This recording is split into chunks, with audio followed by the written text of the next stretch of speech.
to join with you today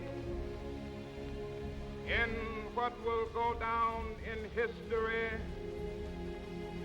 as the greatest demonstration for freedom in the history of our nation.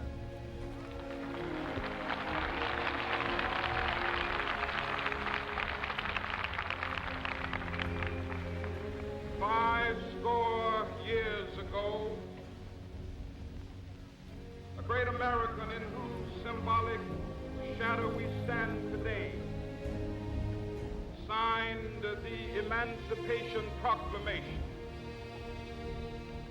This momentous decree came as a great beacon light of hope to millions of Negro slaves who had been seared in the flames of withering injustice. It came as a joyous daybreak to end the long night of their captivity. But 100 years later, the Negro still is not free. 100 years later, the life of the Negro is still sadly crippled by the manacles of segregation and the chains of discrimination. 100 years later, the Negro lives on a lonely island of poverty in the midst of a vast ocean of material prosperity. 100 years later, the Negro is still languished in the corners of American society, finds himself in exile in his own land. So we've come here today to dramatize a shameful condition. In a sense, we've come to our nation's capital to cash a check. When the architects of our republic wrote the magnificent words of the Constitution and the Declaration of Independence, they were signing a promissory note to which every American was to fall heir. This note was a promise that all men, yes, black men as well as white men, would be guaranteed the unalienable rights of life, liberty, and the pursuit of happiness. It is obvious today that America has defaulted on this promissory note insofar as her citizens of color are concerned. Instead of honoring this sacred obligation, America has given the Negro people a bad check, a check which has come back marked insufficient funds.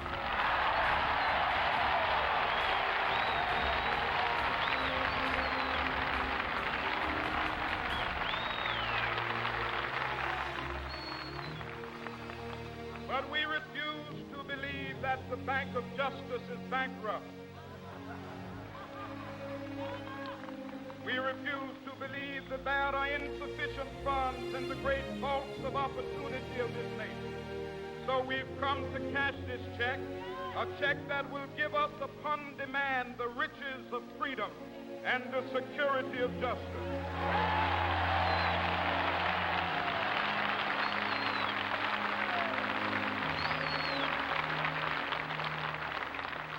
We have also come to this hallowed spot to remind America of the fierce urgency of now. This is no time to engage in the luxury of cooling off or to take the tranquilizing drug of gradualism.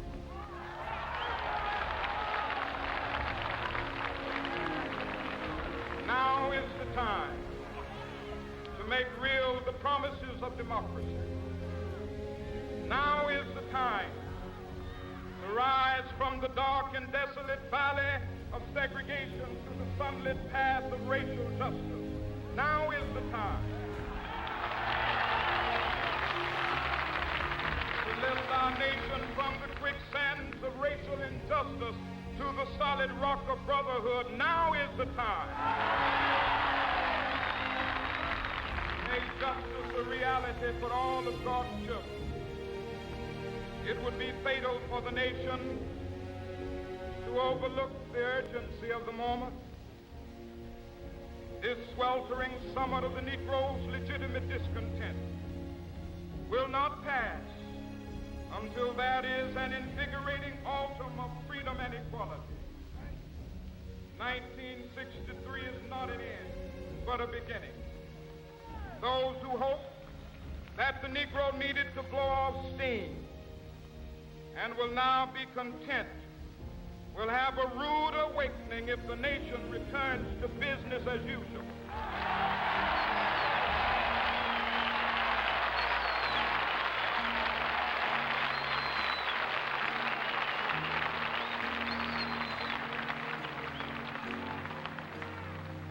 There will be neither rest nor tranquility in America till the Negro is granted his citizenship rights.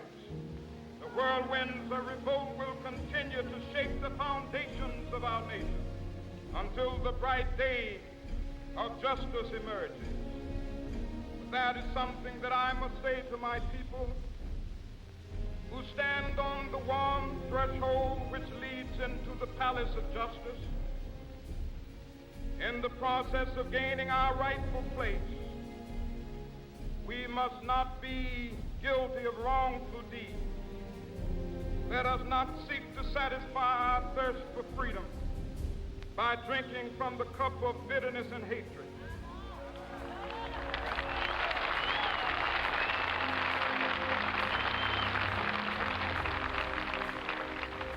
We must forever conduct our struggle on the high plane of dignity and discipline.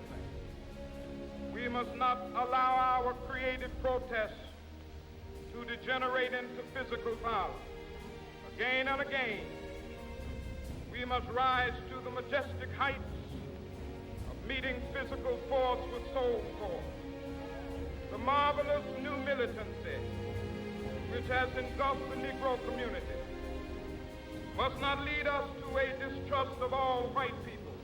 For many of our white brothers, as evidenced by their presence here today, have come to realize that their destiny is tied up with our destiny.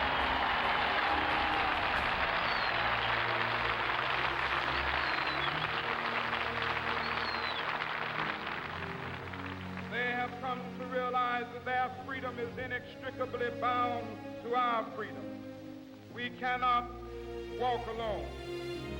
As we walk, we must make the pledge that we shall always march ahead. We cannot turn back. There are those who are asking the devotees of civil rights, when will you be satisfied? We can never be satisfied as long as the Negro is the victim of the unspeakable horrors of police brutality. We can never be satisfied as long as our body is heavy with the fatigue of travel, cannot gain lodging in the motels of the highways and the hotels of the city.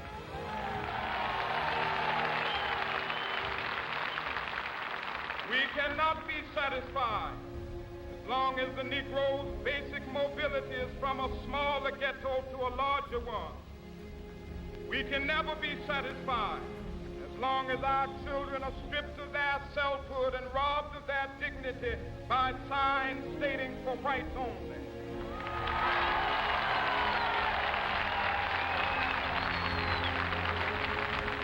We cannot be satisfied as long as a Negro in Mississippi cannot vote and a Negro in New York believes he has nothing for which to vote.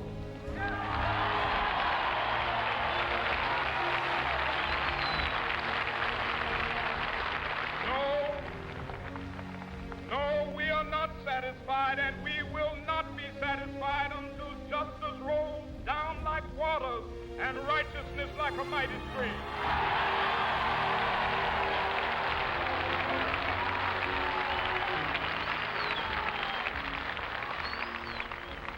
I am not unmindful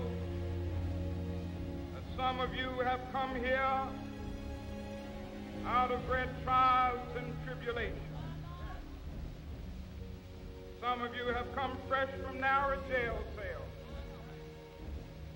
Some of you have come from areas where your quest for freedom left you battered by the storms of persecution, staggered by the winds of police brutality.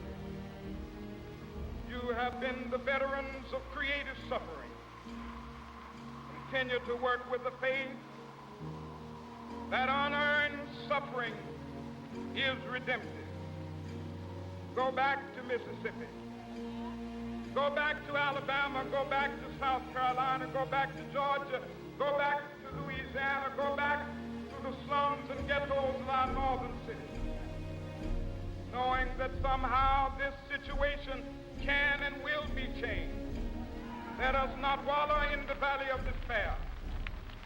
I say to you today, my friends,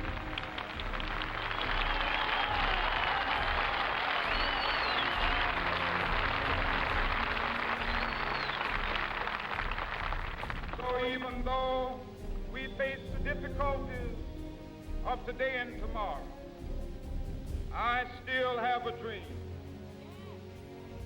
It is a dream deeply rooted in the American dream. I have a dream that one day this nation will rise up, live out the true meaning of its creed. We hold these truths to be self-evident, that all men are created equal.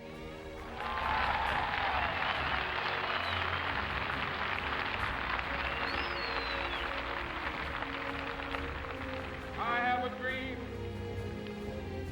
that one day on the red hills of Georgia, sons of former slaves and the sons of former slave owners will be able to sit down together at the table of brotherhood. I have a dream that one day even the state of Mississippi, a state sweltering with the heat of injustice, sweltering with the heat of oppression, be transformed into an oasis of freedom and justice. I have a dream. My 4 little children will one day live in a nation where they will not be judged by the color of their skin, but by the content of their character. I have a dream today.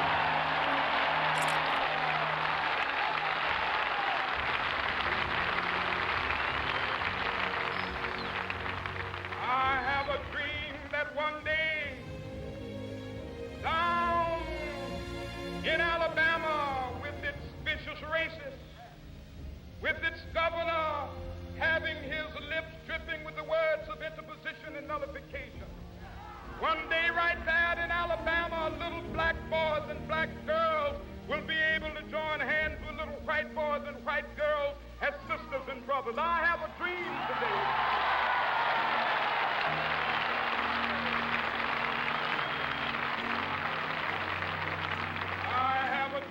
That one day every valley shall be exalted, every hill and mountain shall be made low, the rough places will be made plain, and the crooked places will be made straight, and the glory of the Lord shall be revealed, and all flesh shall see it together. This is our hope. This is the faith that I go back to the South with. With this faith, we will be able to hew out of the mountain of despair a stone of hope. With this faith, we will be able to transform the jangling discords of our nation into a beautiful symphony of brotherhood. With this faith, we will be able to work together, to pray together, to struggle together, to go to jail together, to stand up for freedom together, knowing that we will be free one day.